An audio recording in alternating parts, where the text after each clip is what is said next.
कस्तूरी तिलकं ललाटपटले वक्षस्थले कौस्तुभं नासाग्रे वरमौक्तिकं करतले वेणुकरे कङ्कणम् सर्वाङ्गे हरिचन्दनं सुललितं कण्ठे च मुक्तावली गोपस्त्री परिवेष्टितो विजयते गोपालचूड़ामणि। हरे कृष्ण। आप सभी को निर्जला एकादशी की बहुत बहुत शुभकामनाएं। भगवान श्री हरि विष्णु की कृपा आप सभी पर सदैव बनी रहे। आपका जीवन धर्म, भक्ति और शांति से भर जाए। इस कठिन व्रत से प्राप्त पुण्य आपके समस्त पापों का नाश करे और जीवन में सुख समृद्धि और मोक्ष का मार्ग प्रशस्त करे। प्रिय श्रोताओं, एकादशी व्रत केवल उपवास नहीं बल्कि आत्मा की शुद्धि, भक्ति की प्रखरता और प्रभु के चरणों में समर्पण का उत्सव है। किंतु जब हृदय में निष्ठा ही न हो तब व्रत केवल एक नियम बनकर रह जाता है। इसलिए आज निर्जला एकादशी की कथा से पहले आइए कुछ ऐसी भक्तों की लीलाएं सुने जहां उनके निष्कलंक प्रेम ने भगवान को भी वशीभूत कर लिया था। कभी किसी निर्धन भक्त की सूखी रोटी को भगवान ने प्रेम से स्वीकार किया, तो कभी किसी मूक ने नाम जपकर प्रभु को अपने अधीन कर लिया। भक्ति का मार्ग सहज है, पर निष्कलंक और संपूर्ण समर्पण ही इसकी कुंजी है। ऐसे ही भक्तों की कहानियाँ जिनमें आंसू हैं, विश्वास है, त्याग है और सबसे बड़ा प्रेम है, वे हमें एकादशी की महिमा को और गहराई से समझने का अवसर देंगी। तो चलिए कथा में आगे बढ़ने से पहले उन भक्तों की भावनाओं को समझते हैं जिन्होंने एकादशी व्रत को केवल शरीर का संयम नहीं बल्कि आत्मा का उत्थान बना दिया। श्री वृंदावन में एक विरक्त संत रहते थे जिनका नाम था पूज्य श्री सेवादास जी महाराज। श्री सेवादास जी महाराज ने अपने जीवन में कभी भी कोई भी वस्तु इकट्ठी नहीं की। उनके पास बस एक लंगोटी, कमंडल, माला और श्री शालिग्राम जी, बस इतने ही थे। एक छोटी सी कुटिया उन्होंने बना रखी थी जिसमें एक बड़ा सा सुंदर संदूक रखा हुआ था। संत जी बहुत ही कम अपनी कुटिया के भीतर बैठकर भजन करते थे। अपना अधिकतर समय वह वृक्ष के नीचे भजन में बिताया करते। अगर कोई संत आ जाते तो कुटिया के भीतर उनका आसन लगा देते थे। एक बार वहां एक बदमाश व्यक्ति आया और उसकी नज़र कुटिया के भीतर रखे उस सुंदर संदूक पर पड़ी। उसने सोचा कि अवश्य ही महात्मा को कोई खजाना मिला हुआ होगा जिसे यहाँ छुपा रखा है। महात्मा को भला धन का क्या काम, मौका पाते ही मैं इसे चुरा लूँगा। फिर एक दिन बाबा जी कुटिया के पीछे भजन कर रहे थे। अवसर पाकर उस चोर ने कुटिया के अंदर प्रवेश किया और संदूक को तोड़ मरोड़ कर खोल लिया। उस संदूक के भीतर एक और छोटा संदूक रखा था। चोर ने उस संदूक को भी खोल कर देखा कि उसके अंदर एक और छोटा संदूक है। ऐसा करते करते उसे बहुत सारे संदूक मिले और आखिर में एक छोटा सा संदूक उसे मिला। उसने वह संदूक खोला तो देखकर बड़ा दुखी हो गया, क्योंकि उस संदूक में तो धन की बजाय केवल मिट्टी रखी थी। बड़े दुख में भरकर वह कुटिया के बाहर निकल ही रहा था कि ठीक उसी समय श्री सेवादास जी वहां पर आ गए। श्री सेवादास जी ने चोर से कहा, अरे भाई, तुम इतने दुखी क्यों हो रहे हो? तब चोर ने कहा, इतने सुंदर संदूक में क्या कोई मिट्टी भरकर रखता है? बड़े अजीब महात्मा हो। श्री सेवादास जी बोले, अत्यंत श्रेष्ठ मूल्यवान वस्तु को संदूक में रखना ही तो उचित है। चोर कहने लगा, ये मिट्टी कौन सी मूल्यवान वस्तु है? तब श्री सेवादास जी बोले, ये कोई साधारण मिट्टी नहीं है, ये तो पवित्र श्री वृंदावन रज है और यहाँ की रज के प्रताप से अनेक संतों ने भगवान श्री कृष्ण को प्राप्त किया है। ये रज प्राप्त करने के लिए तो देवता भी ललचाते हैं। यहाँ की रज को श्री कृष्ण के चरण कमलों का स्पर्श प्राप्त है। श्री कृष्ण ने तो इस रज को अपनी श्रीमुख में रखा है। चोर को बाबा की बात कुछ समझ में नहीं आई तो वह कुटिया से बाहर जाने लगा। उसे जाते देखकर बाबा ने कहा, सुनो, इतना कष्ट करके खाली हाथ जा रहे हो, मेहनत का फल तो तुम्हें भी मिलना चाहिए। चोर ने कहा, क्यों हंसी मजाक करते हैं? आपके पास देने के लिए है भी क्या? श्री सेवादास जी कहने लगे, मेरे पास तो देने के लिए कुछ नहीं है, परंतु इस ब्रज रज में सब कुछ प्रदान करने की सामर्थ्य है। चोर बोला, मिट्टी भला किसी को क्या दे सकती है? विश्वास हो तो ये रज स्वयं प्रभु से मिला सकती है, और चोरी करना तो तुम्हारा काम धंधा है, और महात्मा के यहाँ से खाली हाथ जाएगा तो ये भी ठीक नहीं। जाते जाते ये प्रसाद लेकर जा। ऐसा कहकर श्री सेवादास जी ने थोड़ी सी ब्रजरज लेकर उस चोर के माथे पर लगा दी, और माथे पर रज का स्पर्श होते ही वह चोर भगवान के पवित्र नामों का ही उच्चारण करने लग गया, श्री कृष्ण केशव गोविंद गोविंद, और उसका हृदय निर्मल हो गया और फिर वह महात्मा के चरणों में गिर गया। महात्मा ने उसे हरिनाम जप और संत सेवा का उपदेश दिया, फिर उसका जीवन कृष्णमय बना दिया। ब्रज के परम रसिक संत बाबा श्री गौरांग दास जी को एक बार भगवान ने स्वप्न दिया कि मेरा एक विग्रह गिरिराज जी में अमुक स्थान पर है, उसको निकालकर नित्य सेवा करो। बाबा बड़ी प्रेम से ठाकुर जी की सेवा करते। ठाकुर जी भी रोज बाबा से कुछ न कुछ मांगने लगे कि आज मुकुट चाहिए, आज बंशी चाहिए, आज माखन चाहिए, आज बढ़िया पोशाक चाहिए, आज नया बिस्तर चाहिए। बाबा ने कहा, मैं तो एक लंगोटी वाला बाबा, बिना धन के ये सब चीजें मैं कहाँ से लाऊंगा। बाबा चलकर संत श्री जगदीश दास जी के पास गए और सारी बात बताई। उन्होंने कहा कि अपनी असमर्थता व्यक्त कर दो और मानसी में ठाकुर जी की सारी मांगे पूरी कर दिया करो। अब बाबा नित्य मानसी सेवा करने लगे। एक दिन स्नान करके भजन करने बैठे और जब उठे तो शिष्यों ने देखा कि उनकी कमर और लंगोट पर शक्कर की चाशनी लगी हुई थी। शिष्यों ने पूछा, बाबा ये चाशनी कैसे लग गई? आप तो स्नान करके भजन करने बैठे थे। बाबा ने अपनी मानसिक सेवा को गुप्त रखना चाहा। कहने लगे, कुछ नहीं हुआ, कुछ नहीं हुआ। जब शिष्यों ने आग्रह करके पूछा तब बताया कि आज मानसी सेवा में मैंने सोचा कि शरीर से तो मैं बंगाली हूँ, रसगुल्ले अच्छे से बना लूँगा और श्री प्रियालाल जी को बड़े सुंदर रसीले मीठे मीठे रसगुल्ले बनाकर खिलाऊंगा। मोटे मोटे रसगुल्ले बनाकर मैंने श्री गुरु सखी के हाथ में दे दिए और उन्होंने श्री राधा कृष्ण को दे दिए। राधा रानी तो ठीक तरह से तोड़ तोड़ कर रसगुल्ले खाने लगी, परंतु नटखट ठाकुर जी ने तो बड़ा सा रसगुल्ला एक ही बार में अपने मुख में डाल लिया और जैसे ही मुख में दबाया तो बगल में सखी रूप में मैं ही खड़ा था। ठाकुर जी के उस रसगुल्ले का रस उड़कर मेरे शरीर पर और मेरे कपड़ों पर लग गया। एक बार भगवत निवास वृंदावन में श्रीपाद गौरांग दास बाबा जी भगवान की कथा कह रहे थे। कथा खुले में होती थी, केवल एक व्यास जी के लिए ही आसन बिछता था और बाकी सारे श्रोता रज में ही बैठा करते। कथा में श्री रास लीला का वर्णन करते हुए कहा कि जब श्री वृंदावन बिहारी जी गोपियों के संग रास कर रहे थे तब देवताओं को तो रास का दर्शन नहीं हुआ, केवल उन्हें एक नीला तेज दिखाई दिया। उस प्रकाश मंडल को देखकर देवताओं ने वहां फूल बरसाए। जैसे उन्होंने ये प्रसंग सुनाया था उसी समय चमकीले सफेद रंग के अलौकिक मोटे मोटे फूल आकाश से बरसने लगे। पहला फूल भागवत जी की पोथी पर गिरा, दूसरा फूल बाबा के सिर पर गिरा और उसके बाद तो पूरा परिसर फूलों से भर गया। चारों ओर दिव्य सुगंध आने लगी। सभी श्रोताओं ने देखा कि ये किस वृक्ष के फूल हैं, ऐसे फूल तो हमने कभी नहीं देखे और ऐसी सुगंध भी कभी नहीं मिली। श्रोताओं में श्री रामकृष्ण दास, जिन्हें पंडित बाबा जी कहते थे, वो भी बैठे हुए थे। उन्होंने श्रोताओं से कहा, गौरांग दास की कथा में ही देवताओं ने फूल बरसाए हैं और ये फूल स्वर्ग के वृक्षों के हैं। बहुत से श्रोता वह फूल अपने साथ ले गए, परंतु 2-3 दिन बाद वह फूल तो अंतर्ध्यान हो गए। ऐसे अंतर्ध्यान हुए कि उनका तो कोई नामो निशान तक नहीं मिल पाया। तो ये थे भगवत निवास के संतों के श्रीमुख से सुने हुए प्रसंग। अब कल्पना कीजिए हस्तिनापुर के राज दरबार की।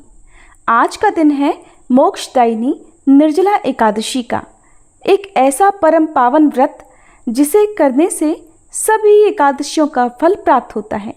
ये व्रत केवल शरीर को तपाने का नहीं बल्कि आत्मा को शुद्ध करने और मोक्ष प्राप्ति का मार्ग है। आज हस्तिनापुर का राज दरबार सजा हुआ है। राज सिंहासन पर विराजमान है श्री कृष्ण और पांडवों सहित पूरी सभा जो श्रद्धा से भरी हुई है। पर आज सभा में महाराज युधिष्ठिर नहीं बल्कि बलशाली भीमसेन प्रश्न कर रहे हैं।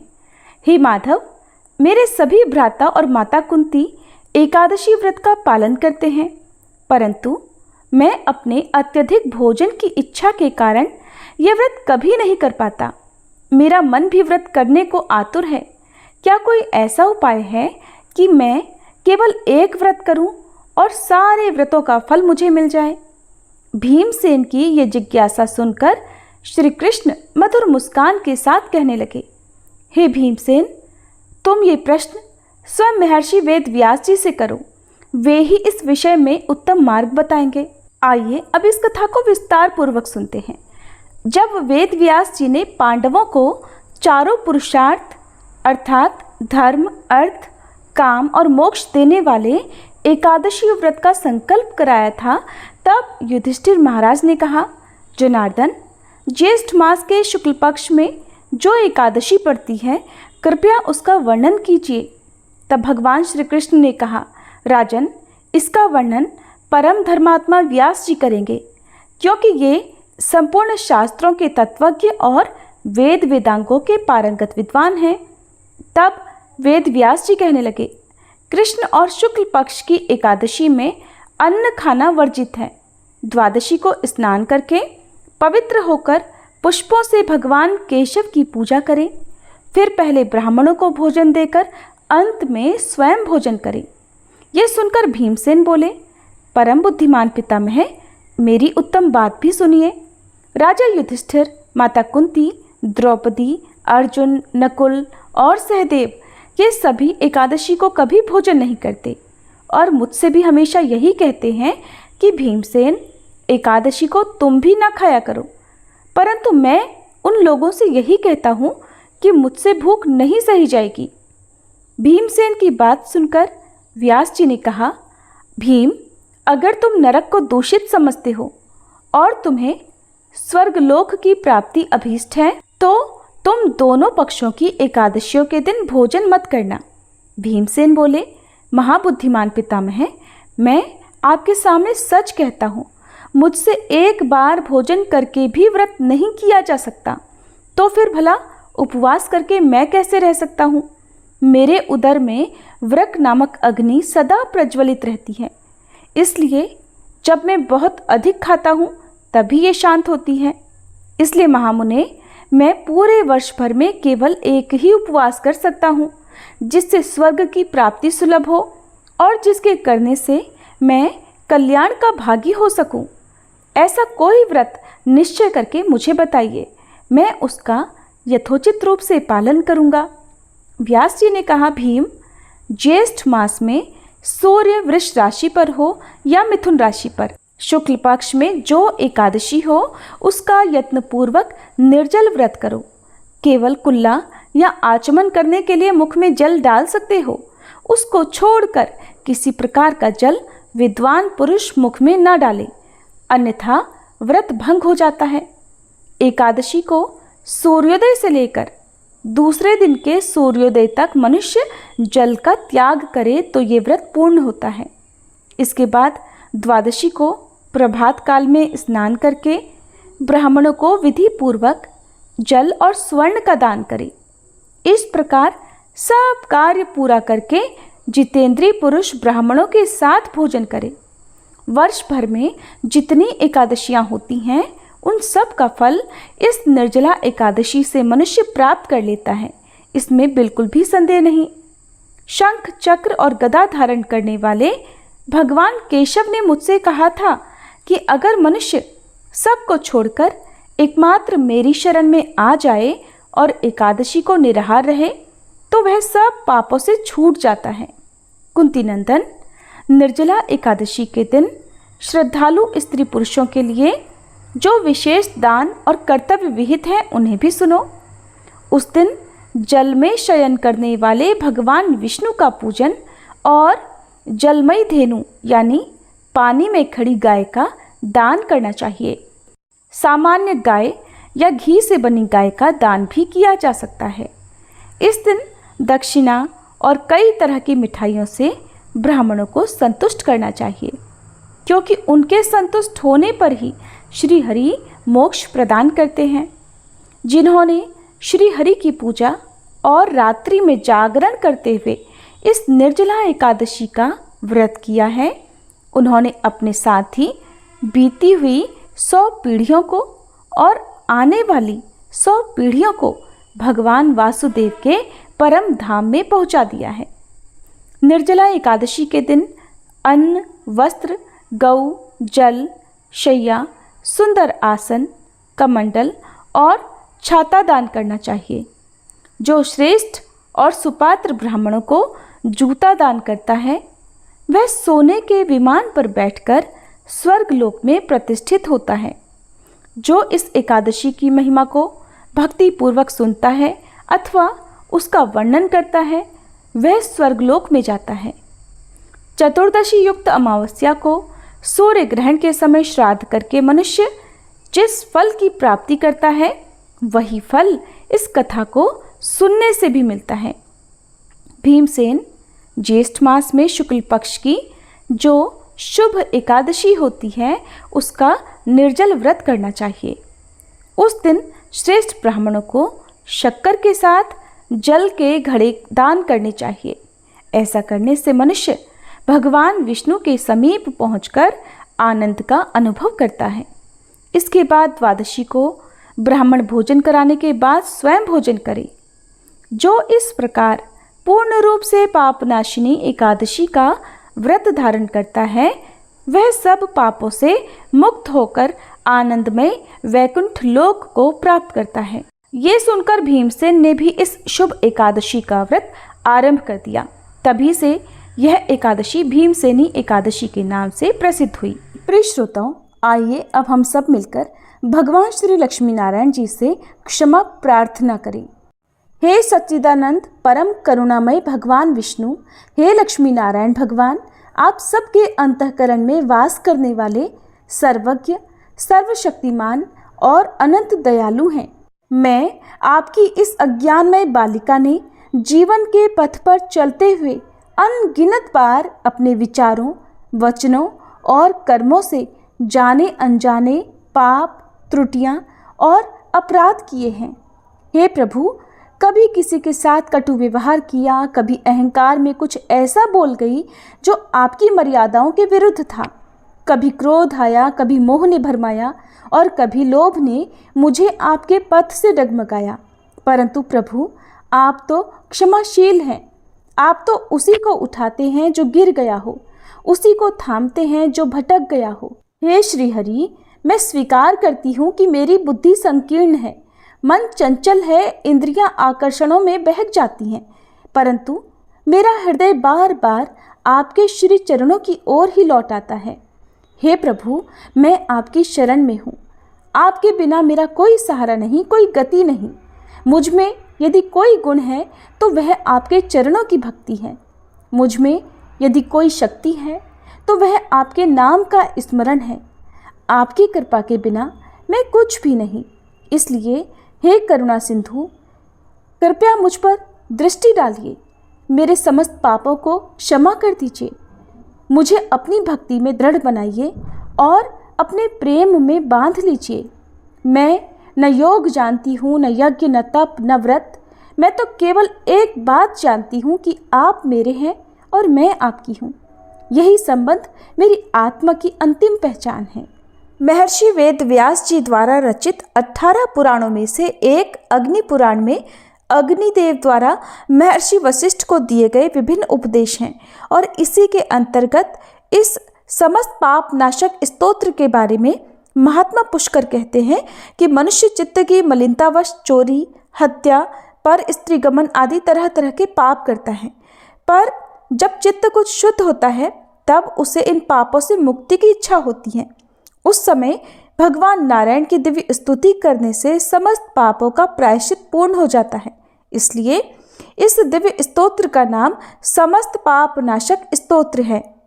महात्मा पुष्कर कहते हैं, सर्वव्यापी श्री विष्णु को सदा नमस्कार है, श्री हरि विष्णु को नमस्कार है। मैं अपने चित्त में स्थित सर्वव्यापी अहंकार शून्य श्री हरि को नमस्कार करता हूँ। मैं अपने मानस में विराजमान अव्यक्त, अनंत और अपराजित परमेश्वर को नमस्कार करता हूँ। सबके पूजनीय, जन्म और मरण से रहित, प्रभावशाली श्री विष्णु को नमस्कार है। श्री विष्णु मेरे चित्त में निवास करते हैं। श्री विष्णु मेरी बुद्धि में विराजमान है। श्री विष्णु मेरे अहंकार में प्रतिष्ठित हैं और श्री विष्णु मुझ में भी स्थित हैं। वे श्री विष्णु ही चराचर प्राणियों के कर्मों के रूप में स्थित हैं। उनके चिंतन से मेरे पाप का विनाश हो। जो ध्यान करने पर पापों का हरण करते हैं और भावना करने से स्वप्न में दर्शन देते हैं। इंद्र के अनुज शरणागतों का दुख दूर करने वाले उन पापापहारी श्री विष्णु को मैं नमस्कार करता हूँ। मैं इस निराधार जगत में अज्ञानांधकार में डूबते हुए को हाथ का सहारा देने वाले परात्पर स्वरूप श्री विष्णु के सम्मुख प्रणत होता हूँ। सर्वेश्वर प्रभु, कमल नयन परमात्मन, ऋषिकेश, आपको नमस्कार है। इंद्रियों के स्वामी श्री विष्णु, आपको नमस्कार है। हे नरसिंह, अनंत स्वरूप गोविंद, समस्त भूत प्राणियों की सृष्टि करने वाले केशव, मेरे द्वारा जो दुर्वचन कहा गया हो अथवा पाप पूर्ण चिंतन किया गया हो, मेरे उस पाप का प्रशमन कीजिए, आपको नमस्कार है। केशव, अपने मन के वश में होकर मैंने जो न करने योग्य अत्यंत उग्र पाप पूर्ण चिंतन किया है, उसे शांत कीजिए। परमार्थ परायण ब्राह्मण प्रिय गोविंद, अपनी मर्यादा से कभी च्युत न होने वाले जगन्नाथ, जगत का भरण पोषण करने वाले देवेश्वर, मेरे पाप का विनाश कीजिए। मैंने मध्याह्न, अपराह्न, सायंकाल एवं रात्रि के समय जानते हुए अथवा अनजाने शरीर, मन एवं वाणी के द्वारा जो पाप किया हो, पुंडरीकाक्ष, ऋषिकेश, माधव, आपके इन 3 नामों के उच्चारण से मेरे वे सब पाप क्षीण हो जाएं। हे कमल नयन लक्ष्मीपते, इंद्रियों के स्वामी माधव, आज आप मेरे शरीर एवं वाणी के द्वारा किए हुए पापों का हनन कीजिए। आज मैंने खाते, सोते, खड़े, चलते अथवा जागते हुए मन, वाणी और शरीर से जो भी नीच एवं नरक की प्राप्ति कराने वाला सूक्ष्म अथवा स्थूल पाप किया हो, भगवान वासुदेव के नामोच्चारण से वे सब विनष्ट हो जाएं। जो परब्रह्म, परम धाम और परम पवित्र हैं, उन श्री विष्णु के संकीर्तन से मेरे सब पाप लुप्त हो जाएं। जिसको प्राप्त होकर ज्ञानीजन पुनः लौट कर नहीं आते, जो गंध, स्पर्श आदि तन्मात्राओं से रहित हैं, श्री विष्णु का वह परम पद मेरे पापों का शमन करे। जो मनुष्य पापों का विनाश करने वाले इस स्तोत्र का पठन अथवा श्रवण करता है, वह शरीर, मन और वाणी जनित समस्त पापों से छूट जाता है एवं समस्त पाप ग्रहों से मुक्त होकर श्री विष्णु के परम पद को प्राप्त होता है। इसलिए किसी भी पाप के हो जाने पर इस स्तोत्र का जप करें। यह स्तोत्र पाप समूहों के प्रायश्चित के समान है। कृच्छ्र आदि व्रत करने वालों के लिए भी यह श्रेष्ठ है। स्तोत्र, जप और व्रत रूप प्रायश्चित से संपूर्ण पाप नष्ट हो जाते हैं। इसलिए भोग और मोक्ष की सिद्धि के लिए इनका अनुष्ठान करना चाहिए। एक बार किसी गांव में किसान रहता था।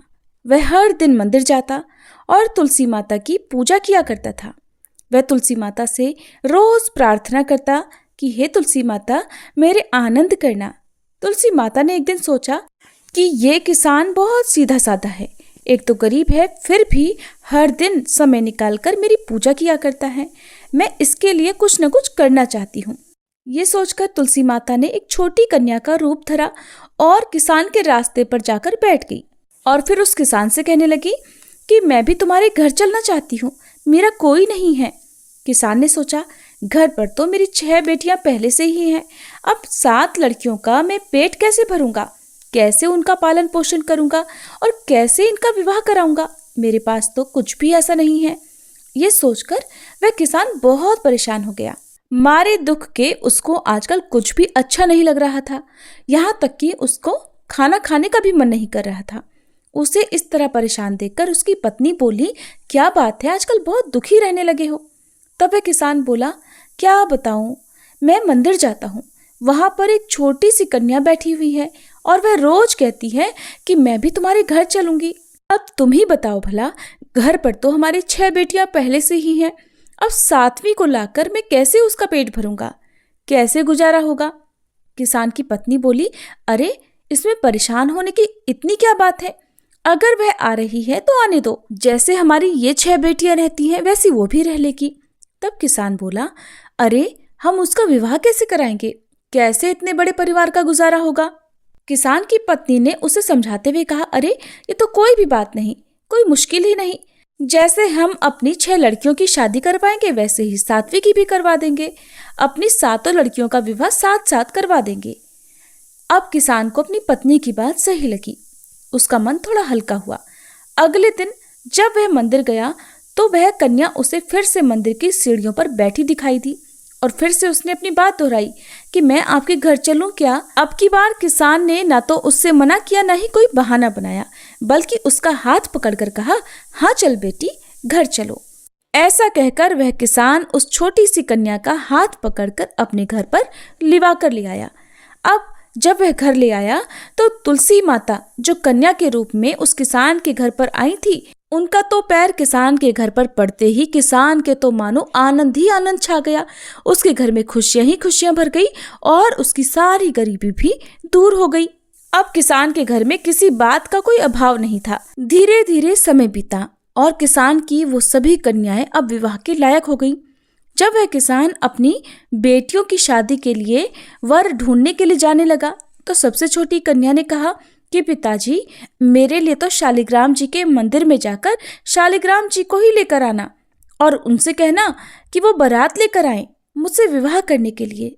और पिताजी, मेरी बाकी 6 बहनों के लिए आप अपनी इच्छा से वर ढूंढ लेना। किसान ने ऐसा ही किया और तुलसी महारानी की कृपा से उसके तो सारे जेवर, कपड़ा, खाना सब तैयार हो गया और खूब धूमधाम से सबका विवाह हो गया और उस किसान के घर पर तुलसी माता की कृपा हो गई। हे तुलसी माता, जैसे आपने उस किसान के घर पर कृपा की वैसे ही सब पर करना और वैसे ही आनंद और खुशियां सबको देना। कथा को कहते, सुनते और हुंकारा भरते सभी भक्तों के घर पर अपनी कृपा दृष्टि बनाए रखना। सभी के दुख दूर